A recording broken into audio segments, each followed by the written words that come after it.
Hello everyone. Welcome to Study IQ. My name is Shikha Puri and in this session we will discuss about the very important topic of Partnership Act, that is why agreement is so important in partnership form. देखिए, जब भी हम partnership act start करते हैं तो ये question हमेशा आता है, बिकॉज ये क्वेश्चन है जब हम पार्टनरशिप एक्ट की डेफिनेशन देखेंगे ना, पार्टनरशिप की पर्टिकुलर, तो ये चीज आएगी, एग्रीमेंट की बात आएगी, एसेंशियल्स में एग्रीमेंट की बात आएगी। तो हमें ये नहीं पता होता, ये कंफ्यूजन से रहती है कि भाई एग्रीमेंट इतना इंपॉर्टेंट आखिर है क्यों। तो आज के सेशन में ये जो सारी कंफ्यूजन है ना, इसको पूरा प्रॉपर जो है खत्म कर देते हैं, राइट। तो देखिए, सेशन शुरू करने से पहले guys, if you want to connect with me through any social media platform, तो आप कनेक्ट कर सकते हैं। जो मेरे सोशल मीडिया हैंडल्स आपकी स्क्रीन पर है, जो पीडीएफ है वो आपको टेलीग्राम चैनल पर ही मिलेगी। अब बात करते हैं आज के सेशन के बारे में, बट उससे पहले आपको पता होना चाहिए कि आखिरकार पार्टनरशिप क्या होती है। अच्छा, अगर हम बात करें एल.एच. हेने की, तो उन्होंने क्या कहा? Partnership is an agreement between persons having contractual capacity to carry on a business in common with the view to private gain. क्या होता है पार्टनरशिप? ठीक है, दो ऐसे इंसान, दो या ज्यादा लोगों से इंसान, जब पार्टनरशिप एक्ट हम पढ़ते हैं तो हम देखते हैं कि मिनिमम नंबर्स कितने होते हैं पार्टनरशिप के लिए एंड मैक्सिमम नंबर्स कितने होते हैं। अब देखिए, जो इंसान पार्टनर्स बनना चाहते हैं, सबसे पहले तो वो लोग होने चाहिए जो कॉन्ट्रैक्ट कर सकते हैं। Very essential part of this thing, ठीक है, कि जिनमें कॉन्ट्रैक्चुअल कैपेसिटी हो, वो लोग पार्टनरशिप में आएंगे। उसके बाद में एक कॉमन बिजनेस करेंगे। अरे एक एग्जांपल देख लेते हैं। मैं हमेशा एक चीज से हमेशा बोलती हूँ कि हम लोगों को ना, जनरल लाइफ में भी बात करें तो पार्टनर की जरूरत पड़ती है। जब हम बचपन में थे, जब हम स्कूल में थे, तो एक हमारा बेंच पार्टनर हुआ करता था।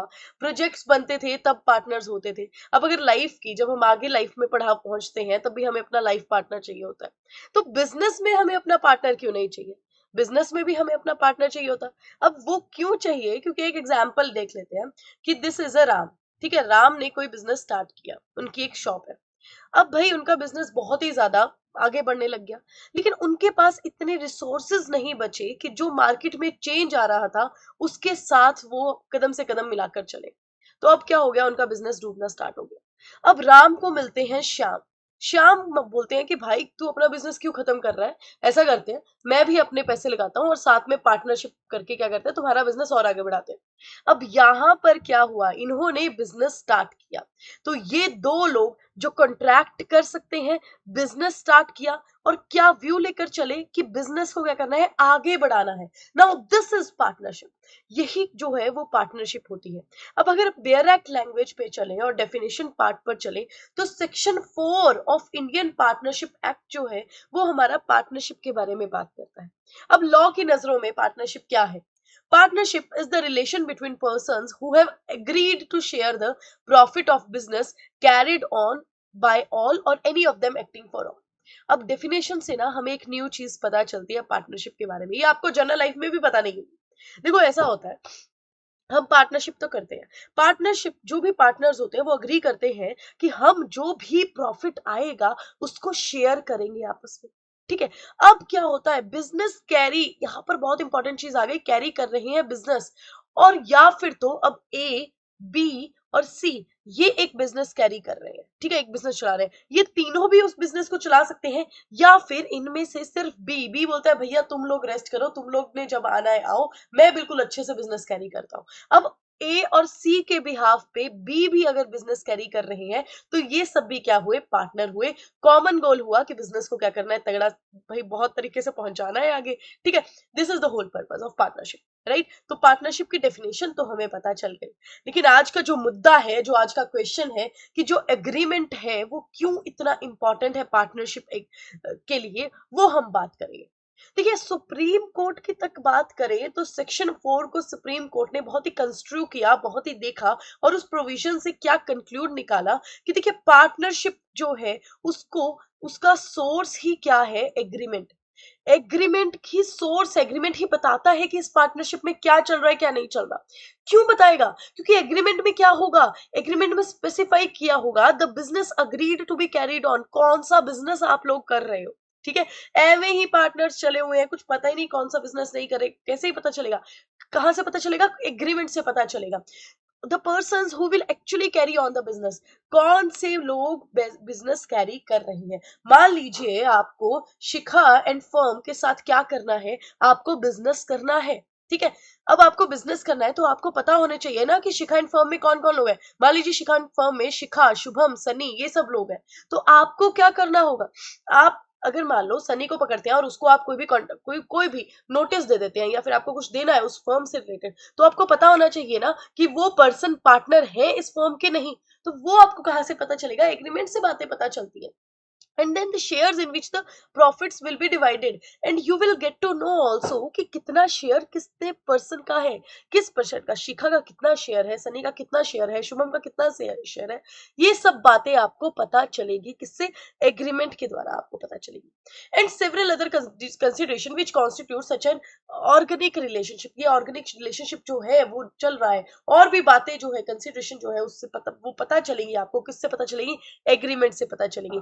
इसीलिए हमारा पार्टनरशिप एक्ट एग्रीमेंट को क्या कहा जाता है, therefore identifies the firm, identify करता है फर्म को आपका agreement. And each partnership agreement में constitute a distinct and separate partnership.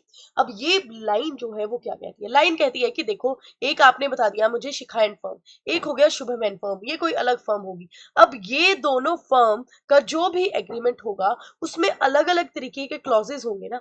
कोई पर्सन किसी चीज में कंफर्टेबल होगा और कोई पर्सन किसी चीज में कंफर्टेबल होगा, तो वो अलग अलग पार्टनर्स होंगे, ठीक है। तो पार्टनर्स को जो चाहिए होगा वो एक फर्म के एग्रीमेंट में लिखा जाएगा, दूसरे पार्टनर्स को जो चाहिएगा वो दूसरे फर्म के एग्रीमेंट। तो ये अलग अलग हो सकते हैं, सबके क्लॉजेस अलग हो सकते हैं।